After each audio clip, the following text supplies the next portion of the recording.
તો રાજકોટમાં પેટ્રોલ ડીઝલના ડીલરોએ કહ્યું હતું કે પેટ્રોલ અને ડીઝલનો જથ્થો ખૂટવાની અફવા ફેલાઈ હતી, જો કે હવે પેટ્રોલ પંપ ઉપર સામાન્ય સ્થિતિ જોવા મળી રહી છે। પેટ્રોલ પંપના સંચાલક ચિરાગભાઈ વગાસિયાએ જણાવ્યું હતું કે અફવાને પગલે 2 દિવસ પેટ્રોલ પંપ ઉપર ભીડ જામી હતી, જો કે સરકારે સ્પષ્ટ કર્યું હતું કે પેટ્રોલ ડીઝલનો પૂરતો જથ્થો છે, તેથી હવે ભીડ ઓછી થઈ ગઈ છે।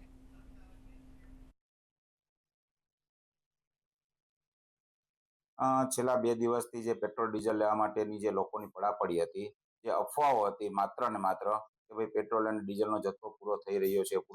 છે, શોર્ટેજ છે, એ બધી અફવાઓથી દોરાઈ અને પેટ્રોલ ડીઝલની જે કસ્ટમરો દ્વારા, પબ્લિક દ્વારા જે લાઈનો લગાડવામાં આવેલી હતી, એ આજની તારીખમાં એકદમ નોર્મલ થઈ ગયું છે બધું। અને અત્યારે પબ્લિકમાં એટલી અવેરનેસ તો આવી ગઈ છે થોડી ઘણી કે ભાઈ હવે પેટ્રોલ ડીઝલનો જથ્થો પૂરેપૂરો છે, તો આજની તારીખમાં અત્યારે જે રેગ્યુલર અમારું ચાલુ હતું એ પ્રમાણે જ અત્યારે રનિંગ ચાલુ છે।